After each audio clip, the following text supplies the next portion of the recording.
பணிகள் துவங்கப்பட்டு 15 வருடங்களுக்கு பிறகு 44.55 கோடி ரூபாய் செலவில் வேப்பம்பட்டு முதல் பெருமாள்பட்டு வரை ரயில்வே மேம்பாலம் பணிகள் முடிக்கப்பட்டு நெடுஞ்சாலைகள் துறை அமைச்சர் ஏவா வேலு மற்றும் அமைச்சர் சாமு நாசர், பூவிருந்தமலை சட்டமன்ற உறுப்பினர் கிருஷ்ணசாமி, மாவட்ட ஆட்சியர் பிரதாப் ஆகியோர் திறந்து வைத்து மக்கள் பயன்பாட்டிற்கு கொண்டு வந்துள்ளனர். திருவள்ளூர் மாவட்டம் வேப்பம்பட்டு பகுதியிலிருந்து பெருமாள்பட்டு பகுதிக்கு மற்றும் அதனை சுற்றியுள்ள 20க்கும் மேற்பட்ட கிராமங்கள் உள்ளது. இதன் காரணமாக வேப்பம்பட்டு மற்றும் பெருமாள்பட்டுக்கு இடையே ரயில்வே மேம்பாலம் அமைத்து தர பல ஆண்டுகளாக அப்பகுதி மக்கள் பல்வேறு போராட்டங்கள், கோரிக்கைகள் வைத்து வந்த நிலையில் 2009ஆம் ஆண்டு 29.5 கோடி ரூபாய் செலவில் மேம்பாலம் அமைக்கும் பணி ரயில்வே நிர்வாகம் மேற்கொண்டது. கடந்த 2012ஆம் ஆண்டு நெடுஞ்சாலைத்துறையால் துவங்கப்பட்ட பணிகள் அப்பகுதி மக்கள் சார்பில் உயர்நீதிமன்றத்தில் தொடரப்பட்ட வழக்கால் பணிகள் நிறுத்தப்பட்டது.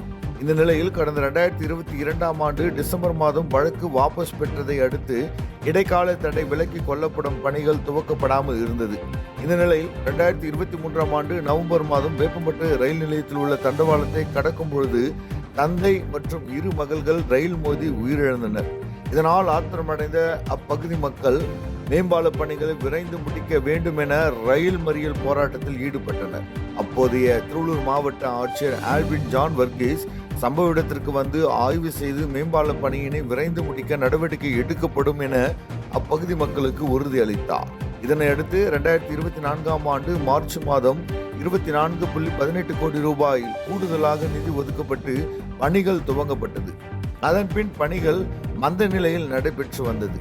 இதனையடுத்து 2025ஆம் ஆண்டு பிப்ரவரி மாதம் திருத்தி அமைக்கப்பட்ட திட்டத்தின் மொத்தம் 44.55 கோடி ரூபாய் மதிப்பில் மேம்பால பணிகள் தற்போது 6 வருடங்களுக்கு பிறகு நிறைவு பெற்று உள்ள நிலையில் 1045 மீட்டர் மேம்பால பணிகள் முடிவுற்று நெடுஞ்சாலைத்துறை அமைச்சர் ஏவா வேலு மற்றும் சிறுபான்மையினர் நலத்துறை அமைச்சர் சாமு நாசர், பூவிருந்தமலை சட்டமன்ற உறுப்பினர் கிருஷ்ணசாமி, திருவள்ளூர் மாவட்ட ஆட்சியர் பிரதாப் ஆகியோர் மேம்பாலத்தை ரிப்பன் வெட்டி கல்வெட்டை திறந்து வைத்து இனிப்புகளை வழங்கி மக்கள் பயன்பாட்டிற்கு வழங்கியுள்ளனர்.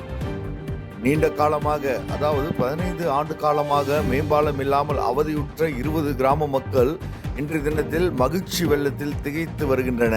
கல்லூரி மற்றும் அவசர ஊர்திகள் மற்றும் இருசக்கர வாகனங்கள் மற்றும் அதிவேக வாகனங்கள் என அனைத்து வாகனங்களும் செல்லக்கூடிய உயர்மட்ட மேம்பாலமானது வேப்பம்பட்டு பகுதியில் திறந்திருப்பதால் அப்பகுதி மக்கள் மகிழ்ச்சி வெள்ளத்தில் உள்ளனர்.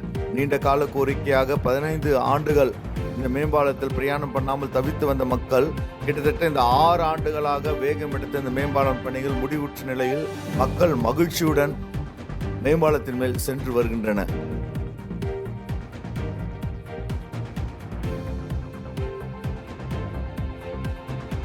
செய்திகளை உடனுக்குடன் தெரிந்து கொள்ள கீழ்கண்ட கேபிள் மற்றும் டிடிஎச் நெட்வொர்க்குகளில் எம்நாடு செய்தி தொலைக்காட்சியை காணுங்கள். பாதகம் செய்பவரை கண்டால் நாம் பயம் கொள்ளலாகாது பாப்பா. மோதி மிதித்துவிடு பாப்பா, அவர் முகத்தில் உமிழ்ந்து விடு பாப்பா. அண்மை செய்திகளை உடனுக்குடன் தெரிந்து கொள்ள இணைந்திருங்கள் எம்நாடு தொலைக்காட்சியுடன்.